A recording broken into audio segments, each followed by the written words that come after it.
Welcome to Patterns Explained. I'm Katie Rempe, designer of Light from Lantern knitting patterns. What size should I make is easily the number one question I get in regards to my river mitts and worsted river mitts pattern. There are two size options available, a regular and large size, and in this video, I'm going to be comparing both so that you can make an educated decision on which size to cast on for you or a friend. Before we begin, you're gonna wanna grab a couple of things. Number one, measuring tape. Number two, a pen. And number three, something to write down with. Or, you could use your phone's note-taking app.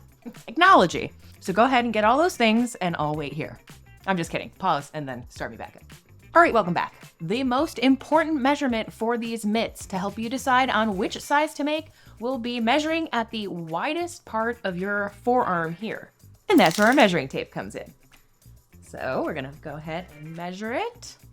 This would probably be easier if you had a friend. So now's the time to make use of that person in your house, if you have one. You can see here that my arm is measuring at just about 9 inches and a quarter. And this is the circumference of my arm. So go ahead and make a note of that now before you forget. And I typically knit the regular size in both mitts, which I find fits most adult arms. More on that next. Let's first look at my original fingering weight river mitts. This is the regular size river mitt. This is the large size river mitt. The regular size measures a total of 12 inches long and has a 7-inch circumference. The large size also measures 12 inches long, and this one is 9.5 inches in circumference. So you can already see there's a looser fit here versus a tighter fit here.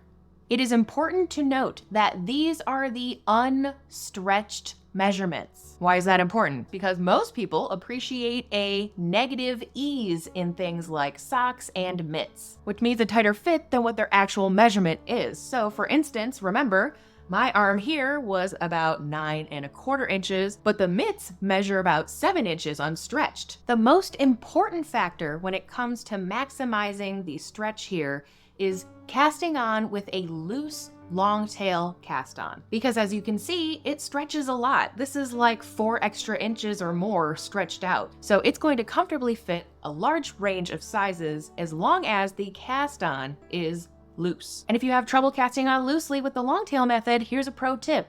Cast on with a much larger needle, and then in the first row of actual knitting, just knit off of that large needle onto the actual size needle, and then you don't even have to waste time slipping stitches onto the actual size needle. Now, if you don't like a tighter fit around your arm, then the larger size may be what you're looking for, as it's 2.5 inches wider than the regular size right off the needles. Again, using an equally stretchy bind off will help this fit a wide range of sizes while giving you a nice, comfortable, and loose fit around your arm. Speaking of mobility, you're also going to want to bind off both of your cuffs loosely. That will also help you have a nice range of mobility here instead of accidentally only being able to go out this far. So if it's too tight, undo it, do it looser, and you'll have a nice range of motion like this.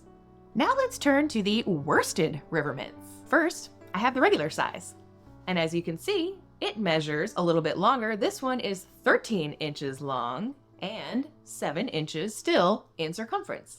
The large size also measures 13 inches long, and this one has a 9-inch circumference. Comparing the regular fit to the large fit, you can see that the regular fit has more of that negative ease, that tighter fit.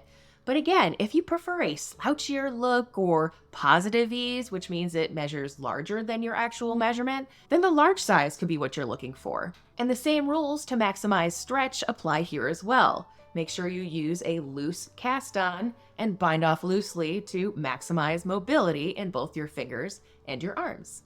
So those are the basic differences between the two sizes of both of my mitts. Now let's talk about some choices that you have to further modify these patterns to your fit needs. First of all, let's say you want to change the fit here. You want to make it looser or tighter than the two sizes that are available. The key is to add or subtract a multiple of 4 stitches. This will ensure that the patterns still work with the 2x2 ribbing. Another thing to keep in mind is if you haven't made a pair of these mitts before, when you first cast them on, it looks very small and it can be deceiving, like you're making too small of a size. But don't be fooled. That's where the loose cast-on comes in to maximize the stretch. Plus, you start with ribbing, which does its job in making it very elastic and appear even smaller and more sucked up than the stockinette stitch will be. So just work your way through the ribbing before you decide if you really want to pull it out or not, and do some of the stockinette stitch first to really get a vibe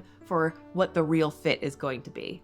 The second area you might want to modify is the overall length of the mitt. You might want it much longer, or you might want it much shorter. In that case, you'll just knit more or less rounds in the body section where it's knit in stockinette stitch. You may also want to check the fit of these cuffs because everyone has unique hands and fingers. Some people have longer fingers than others. The nice thing about these mitts is if you're making them for you, you can try them on as you go. Then you can decide if you maybe want more or less rounds, depending on how you prefer the cuffs to hit on your fingers.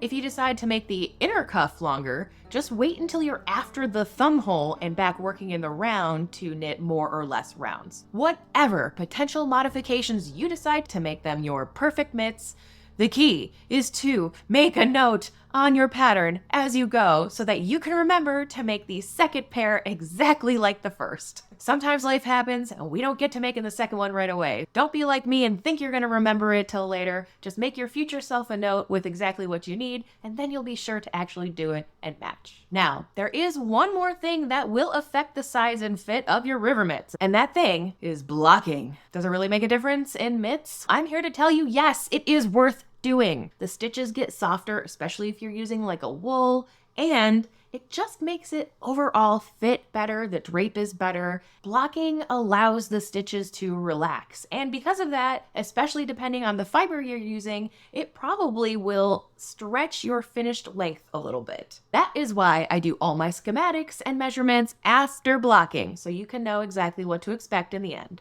Sizes can be tricky to choose, especially when it comes to accessories like mitts and gloves. So I hope this video helped you choose a size to cast on with confidence. You can find my river mitts patterns and all of my patterns on Ravelry, and I also have kits for my river mitts with my yarn partner, UU Yarns. I will link everything in the description for easy reference. Thanks so much for watching.